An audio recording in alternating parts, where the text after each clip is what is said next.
औज़ुबिल्लाहि मिनश्शैतानिर्रजीम बिस्मिल्लाहिर्रहमानिर्रहीम अल्लाहुम्मा सल्लि अला मुहम्मद व अला आलि मुहम्मद व अस्हाबि मुहम्मद व अहले बैत मुहम्मद व बारिक वसल्लम अलैहि। मेरे भाइयों, आज की जो ये प्रेस कॉन्फ्रेंस है, ये पिछले 1.5 साल की कारस्तानियाँ इस पीडीएम हुकूमत की हम आपके सामने रखने जा रहे हैं और कल तक की जितनी भी कारस्तानियाँ थी वो, और अवाम के सामने हम हकाइक रखने जा रहे हैं कि अगले 5 साल में अवाम दोबारा ट्रक की बत्ती के पीछे ना लगाई जा सके। ये पिक्चर आपको जो मैं दिखा रहा हूँ, हासिलपुर में 17,500 रुपए का किराया ना होने की वजह से 2 महीने का जब ये ऑर्डर आता है कि जनाब आप घर छोड़ दें, तो वो किराएदार जो हैं उनके पास नौकरी के लिए कुछ नहीं होता, उनकी बेगम के पास कुछ नहीं होता, तो पहले वो अपने 2 बच्चों को जहर देते हैं, फिर खुद जहर लेते हैं और सारे इज़्दारे फानी से कूच कर जाते हैं। और हाके में वक्त से सवाल ये होता है कि जब ये कहा जाता था खुलफाए राशिदीन की जानिब से कि दरियाए दजला और फिरात के किनारे अगर कोई बकरी का बच्चा भी भूख या प्यास से मर जाता है तो हमसे सवाल किया जाएगा, तो एक इस्लामी फलाही रियासत का हाके में वक्त उससे ये 22 करोड़ आवाम उसके सामने सवालिया निशान रखती है इन 4 जनाजों का कि इसका जिम्मेदार कौन है। उसके बाद आते हैं आपके दिन दिहाड़े ये मामलात होते हैं, बेल पे बेल मिल रही है उस औरत को सिर्फ इस वजह से कि वो एक जज साहब की बेगम है, और जो रिजवाना पर जुल्म हुआ, जो तशद्दुद हुआ, मैं देखता हूं कि मगरमच्छ के आंसू पीपल्स पार्टी और मुस्लिम लीग नून के जो एमएनएज हैं, सेनेटर्स हैं, वो असेंबली में और सेनेट में बहा रहे होते हैं। आपकी हुकूमत है, आपका काम आंसू बहाना नहीं है। आप एक्शन लें और बताएं कि अभी तक गिरफ्तार क्यों नहीं किया गया। जिंदगी और मौत की कश्मकश में है ये रिजवाना। मसला यही होता है कि मुशर्रफ कोई गलत हरकत करता है तो सारे के सारे उसको डिफेंड करेंगे जो उसके साथी हैं। जज कोई गलत हरकत करता है तो सारी जुडिशरी उसे डिफेंड करेगी। और ये जो ट्विटर स्टार्स हैं, नई रीवो गाड़ी लेके और पीछे 4-5 गनमैन खड़े करके हमारे ब्यूरोक्रेट्स वो भी चंद चाड़ेंगे, तो सारी ब्यूरोक्रेसी उनके पीछे जनाब ट्रेंड करने को आ जाती है। प्रैक्टिकली आवाम में जब कोई काम नहीं होता तो फिर हमें इस तरह के साने देखने को मिलते हैं। एंड पे यही होता है कि हम इसकी मजम्मत करते हैं, एंड पे यही होता है कि फिर बाजोड़ धमाका हो जाता है और सारे भूल जाते हैं कि जनाब रिजवाना कौन थी। फिर बाजोड़ के धमाके को भूलने के लिए कोई और धमाका हो जाएगा तो आवाम भूल जाएगी कि 70,000 फौजी और सिविलियन शहीद हुए खैबर पख्तूनख्वा में अमन के बाद। उसके हसूल के लिए अब दोबारा जो ये जनाजे उठ रहे हैं, ये किसके हाथ में अपना लहू तलाश करे ये आवाम। और सबसे बड़ी सितम ज़रीफी ये है कि जिनके लोग शहीद होते हैं वो खुद दुबई में बैठे होते हैं, तीसरे दिन जाके उनकी ताज़ियत कर रहे होते हैं, खुद वहां जाके बैठ के ये डिसाइड कर रहे होते हैं कि केयर टेकर गवर्नमेंट में हमें क्या हिस्सा मिलेगा। आज अवाम ये सवाल पूछेगी उनसे कि जनाब 1.5 साल हो चुका है मौलाना फजल रहमान साहब, आपकी हुकूमत को पीडीएम की सारी जमातें आपके नाक के नीचे काम कर रही हैं, आपकी इजाजत के बगैर पता भी नहीं हिलता। 54 के करीब बिल 3 दिनों में पास हुए, उनमें कोई एक बिल ऐसा भी तो पास कर लिया जाता कि जनाब आज इस्लाम का निफाज होने जा रहा है। अब तो इस्लाम के निफाज की राह में कोई भी रुकावट हायल करने को तैयार नहीं है। सवाल ये पूछा जाता है कि इस्लाम का नाम जो बेचा गया पिछले 70-75 सालों से इन मजहबी जमातों के नाम की जानिब से, वो इम्प्लीमेंट क्यों नहीं हो रहा। दूसरा सवाल ये होता है, मैं मंजूर पश्तीन को जरूर बोलूंगा कि वो अपने राइट्स की बात कर रहे हैं, लेकिन ये सवाल करने का हक रखता हूं पीटीएम के दोनों वज़रा से कि जनाब अवाम में तो ये नारे लगाए जाते हैं कि हमारे साथ जुल्म ज्यादती हो रही है, अवाम में तो कहा जाता है कि हमारे साथ गलत हो रहा है। सवाल ये पैदा होता है कि 1.5 साल से वो राव अनवार जो नकीबुल्लाह महसूद का कातिल है, वो राव अनवार जो जरदारी का मुंह बोला बेटा बना हुआ है, रूहानी वालिद है उसका जरदारी, उसके खिलाफ पश्तून तहफ़्फ़ुज़ मूवमेंट बनती है, उसी जरदारी के साथ अलायंस करके आप लोग गवर्नमेंट में बैठ जाते हैं, फिर किस मुंह से जाके आवाम में बताएंगे कि हम लोग पश्तूनों के हकूक की बात कर रहे हैं। यहाँ पर इस्लाम के नाम पे खिलवाड़ किया जा रहा है, वहां पश्तूनों के नाम पे खिलवाड़ किया जा रहा है, यहाँ पंजाबियों के नाम पे खिलवाड़ करके नून लीग मुसलसल हुकूमत में आ रही है। और तीसरी चौथी जगह बलोचिस्तान की 1.5 करोड़ आवाम से मैं कहता हूं कि बलोचिस्तान का कोई एक वजीर इस वक्त ऑपोजिशन में मौजूद नहीं है, कोई एक एमएनए, कोई एक सेनेटर ऑपोजिशन में नहीं है। बलूचिस्तान के तमाम लोग हुकूमत में, सारी जमातें हुकूमत में, उनसे पूछ लें कि पिछले 1.5 साल में आपको जो 40-40 गाड़ियों का प्रोटोकॉल मिला, आप लोगों को जो गनमैन मिले, आप लोगों ने जो पोस्टिंग्स करानी थी, तबादले कराने थे और अपने भांजे भतीजों को सरकारी नौकरियां दिलवानी थी और सरकारी टेंडर करोड़ों अरबों रुपयों के लेने थे, आप ये बताएं कि बलूचिस्तान की गरीब मजलूम अवाम, किसान, मजदूर हारी को अब तक 1.5 साल में क्या दे पाए आप लोग? जो आप लोग मगरमच्छ के आंसू बहाते थे कि मिसिंग पर्संस का इशू है, आपकी हुकूमत है और ऑपोजिशन भी नहीं है।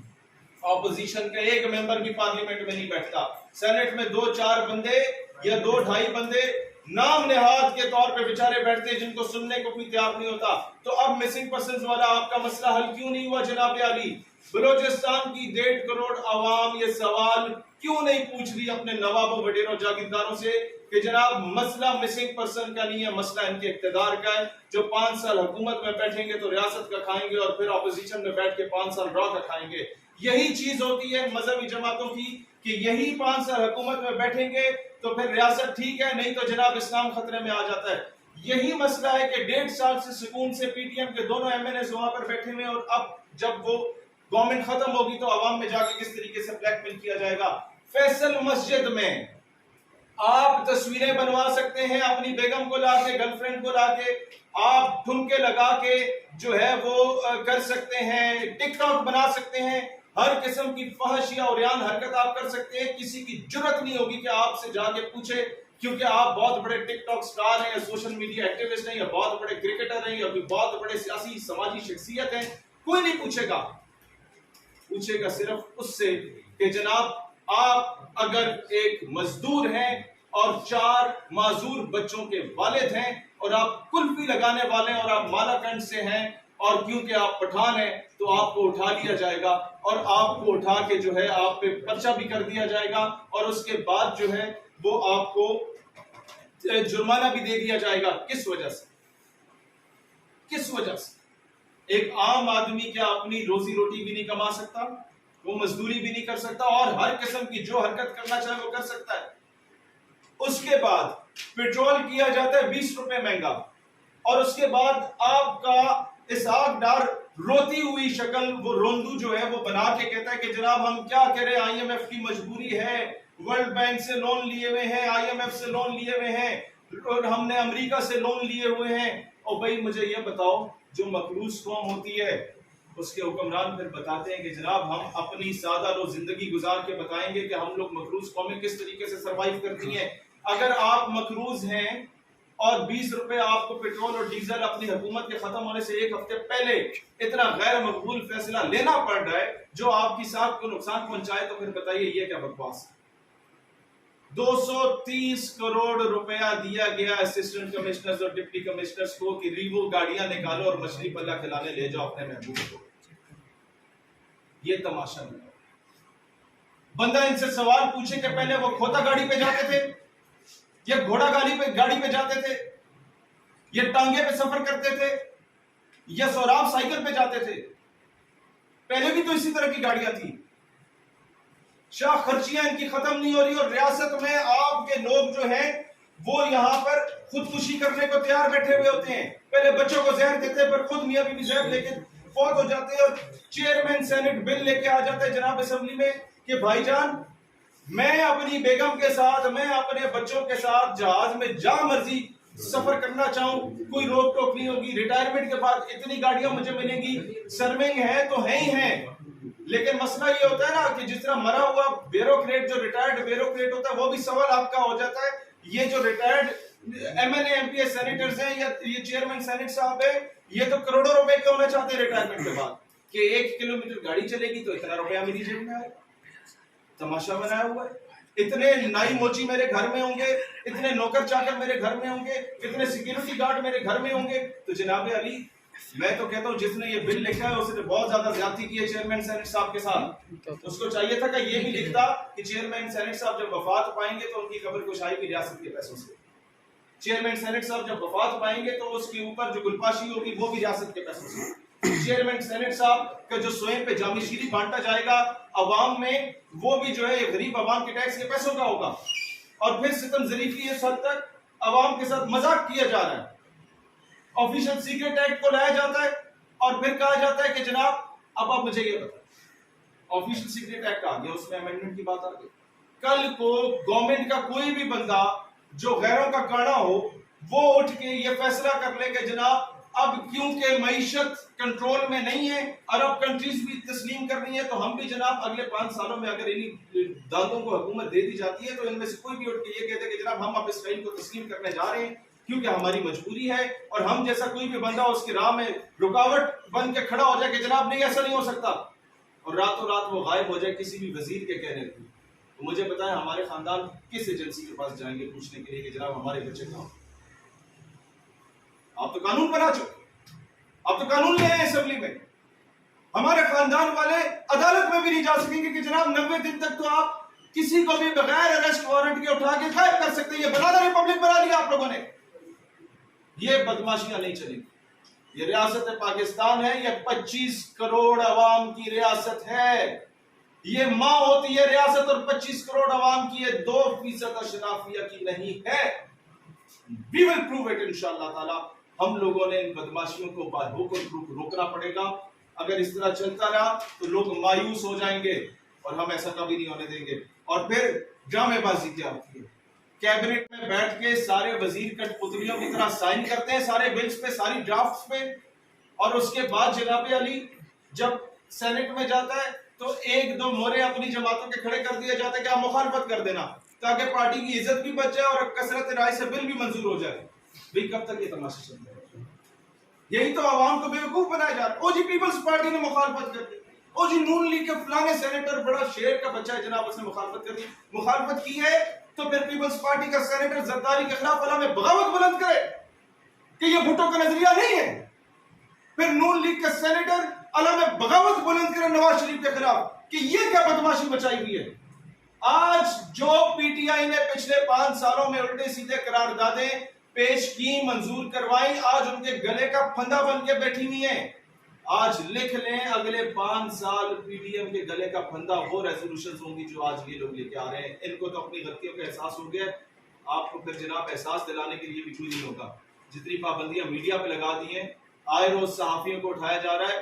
हसनैन वो शख्स है जो इस वक्त आपके नया पाकिस्तान चैनल को चलाने वाला, जिसके 32 लाख सब्सक्राइबर्स हैं। हसनैन वजीराबाद का लड़का है जिसे आपने गिरफ्तार किया। मैं इस चीज का गवाह हूं। 3 साल पहले जब वो पहली बार मुझसे इंटरव्यू लेने आया था तो कहता था शहीद भाई मेरे मुल्क में लोग हमारी अफवाज पे बकवास करते हैं, शहीद भाई लोग कहते हैं कि फौज सारा बजट खा जाती है, इनको जवाब दें। हमने जवाब दिया उन लोगों को जो कहते थे 70% बजट ये खा जाते हैं। हमने जवाब दिया कि 18% सिर्फ बजट डिफेंस का होता है, जिसमें आर्मी का, नेवी का, एयरफोर्स का और एटॉमिक का होता है। उनमें से फौज का बजट टोटल 4 से 5% होता है, जिसमें से 2.4% जो है वो टैक्स की मद में वापस कर जाते हैं। टोटल फौज का बजट ही 1.3% होता है। फौज को दिफा करने में जितना किरदार इसने अदा किया था, जिसे आज उठाया गया एफआईए की जानिब से, इतना शायद ही किसी और इलेक्ट्रॉनिक मीडिया के लोगों ने किया हो। आपके जो ये यूट्यूबर्स हैं भाईजान, ये सारे वो लोग हैं जो मुफ्त में रियासत के बयानिया का दिफा कर रहे होते हैं। टीवी चैनल्स को तो करोड़ों अरबों रुपए के इश्तेहारात देने पड़ते हैं, इनको क्या देना पड़ता है? इनको जेने देंगे। तो जो लोग, जिन लोगों ने हमेशा से पाकिस्तान का दिफा किया, इसके नजरिया का दिफा किया, इसके खिलाफ बकवास करने वालों को शट अप कॉल दी, आप लोग जब उनके साथ ये करेंगे तो कल को पाकिस्तान की फेवर में बोलने वाला कौन होगा? मुझे बताएगा। कब तक ये चलेगा कि एक बंदा नवाज शरीफ के खिलाफ बात कर रहा है उसे उठा के ले जाओ कि जनाब एंटी स्टेट हो गया? भी कहां का एंटी स्टेट? वो खुद इतना बड़ा फ्रॉड स्टेट होता तो इधर मुल्क में बैठा हुआ होता, भगोड़ा बन के 4 साल से बाहर बैठा हुआ है। प्लेटलेट्स उसके पूरे नहीं हो रहे। हशाश बशाश वजीर आजम साहब पिछले 1.5 साल से पूरे मुल्क के दौरे कर रहे हैं, दुनिया के दौरे कर रहे हैं, ठीक ठाक है। अगर खुदा ना खास्ता कल को इनकी हुकूमत नहीं बनती, अल्लाह करे ना बने, तो फिर इनके प्लेटलेट्स का भी मसला बन जाएगा, बाहर फरार हो जाएंगे। कब तक ये तमाशा चलेगा? इलाज के लिए जाएंगे बाहर जाएंगे, सर्जरियों के लिए जाएंगे बाहर जाएंगे, बच्चे इनके पढ़ेंगे बाहर पढ़ेंगे, कारोबार इनके होंगे बाहर होंगे, तो फॉरेन पॉलिसी तो आपकी मोहताज रहेगी ना फिर बाहरों की। दूसरे ममालिक की फॉरेन पॉलिसी आपकी हमेशा से मोहताज रहेगी। जब आपके बिजनेस वहां पे, जब आपके बच्चे वहां पे, आपकी बेगमात वहां पे, आपके कारोबार वहां पे, आपकी इन्वेस्टमेंट, आपके स्विस अकाउंट सारे वहां पे, तो फिर क्या आप एक्सपेक्ट करते हैं आवाम से? आप सिर्फ ये चाहते हैं कि आप और आपके आने वाली नस्लें, जालिब ने बड़ा अच्छा कहा था कि ये लोग इसी को जमहूरियत समझते हैं कि इक्तिदार रहे इनके जानिब। ये सिर्फ हुकूमत करने के लिए, ये सिर्फ हमें जलील और रुसवा करने के लिए इधर आते हैं। बाकी ये 4 साल बाद दफा होंगे। और आखिरी चीज मैं आप लोगों को बताना चाहता हूँ मेरे भाई, बात ये कि जो मरदमशुमारी वाला शोशा इस वक्त वजीर आजम इस्लामी जमहूरिया पाकिस्तान ने छोड़ दिया है ना, ये मेरे अल्फाज लिख ले, अगर इसके इख्तियार में हो तो ये डमी गवर्नमेंट, ये बोगस लोग, ये बिल्कुल भी किसी सूरत भी इंतखाबात वक्त पर नहीं होने देंगे। आप अक्टूबर की बात कर रहे हैं, नवंबर को भी भूल जाएं। ये 6 महीने तक इंतखाबात कहीं भी ये साल तक होते हुए नजर नहीं आ रहे अगर ये मरदमशुमारी वाला शोशा दोबारा छोड़ा गया तो। और यही होगा, पीपल्स पार्टी फर्जी किस्म की मुखालफत कर जाएगी और बाद में कहेंगे नहीं जी वो बाकी जमातों के हाथों हम मजबूर हो गए, लेकिन हम आवाम के साथ खड़े। जरदारी गेमर आदमी है, कौन नहीं जानते, लेकिन करेगा यही जब तक ऑपोजिशन की तमाम आवाजों को दीवार में चुनवा नहीं दिया जाता। ये लोग हल्के में अपनी शक्ल दिखाने के काबिल नहीं है। पीडीएम की कोई भी जमात किसी फायदा जनाजे में जाने के काबिल नहीं है अपने वोटर्स के। लोग धुतकार देते हैं इनको, लोग सुनना नहीं पसंद करते इन लोगों को। और फिर सबसे बड़ा जो ये इन लोगों ने समझ भी इनको नहीं आती कि जनाब हम जो ये बिल पेश कर रहे हैं ये किस वजह से पेश कर रहे हैं। आपका यूनिवर्सिटी बनाई जाती है जनाब पाक चाइना गवादर यूनिवर्सिटी लाहौर में, अजीब तमाशा बना। तो गवादर के लोगों का काम क्या है यार, सिर्फ वो माहीगिरी करेंगे, मछलियां पकड़ेंगे। गवादर के नाम की यूनिवर्सिटी है, हुकूमत को चाहिए इसको बोले अगर प्राइवेट यूनिवर्सिटी भी है तो जनाब गवादर में जाके बनाओ, ताकि कल को सीपैक जहां से इनिशिएट हो रहा है वहां पर सिर्फ ये माहीगिरी के लिए ना बेचारे बैठे हुए हो, वहां पर सिर्फ सीपैक के कंटेनर के ड्राइवर के तौर पे ना, वहां पर इंजीनियर्स भी हो हमारे गवादर के बलोच लोग। और अभी भी ये हाल है बलोचिस्तान में गवादर समेत कि अगर कोई बंदा बीमार हो जाता है, अगर वो सीरियस हो जाता है तो कहा जाता है रेफर टू क्वेटा, 2 दिन का सफर करके क्वेटा जाएगा, जिंदा सलामत अपने टीएचक्यू में पहुंचा तो ठीक है, नहीं तो क्वेटा जाते हुए फौत हो जाएगा। या रेफर टू कराची कर दो, इसे 8-10 घंटे का सफर तय करके जब कराची जाएगा तो रास्ते में अल्लाह को प्यारा हो जाएगा। ये तमाशा बनाया हुआ है। फिर कहते हैं लोग जो है वो कर रहे हैं, इंडिया जो है वो इस्तेमाल कर रहा है। इंडिया आपका दुश्मन है, इंडिया का पूरा हक है कि वो इंतहा पसंदी करे या दहशतगर्दी करे।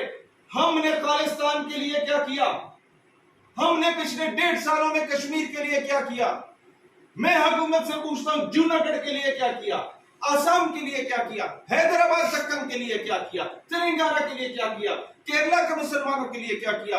भारत में जो मॉब लिंचिंग होती है मुसलमानों की, सिटीजनशिप एक्ट आया पूरे बड़े सगीर का, भारत का पूरा मुसलमान सड़कों पे आ गया, उनके लिए कौन, आपको पता ही नहीं है। आपको फुर्सत मिले इमरान खान और उसकी बेगम पे मुकदमे करने से तो फिर आपको पता चले कि दुनिया में चल क्या रहा है।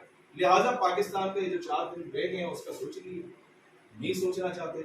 मैं आवाम से कहता हूँ अब इन चोरों डाकुओं के खिलाफ इलेक्शनों में आपने आलम बगावत बुलंद करना है। पाकिस्तान नजरियाती पार्टी 14 अगस्त से इंशाअल्लाह ताला मुल्क गिर तहरीक का ऐलान कर रही है। खुद मुख्तार पाकिस्तान की और पूरी पाकिस्तान की आवाम में हम लोग ये शऊर बेदार करेंगे कि ऐसी रियासत बनाई जाए, ऐसी हुकूमत का क़याम किया जाए, मुहब्बे वतन और सेल्फ मेड लोग सामने आए कि पाकिस्तान के फैसले इस मुल्क के अंदर हों, किसी इंटरनेशनल चौधरी की हिमायत इस मुल्क के फैसले। बहुत शुक्रिया।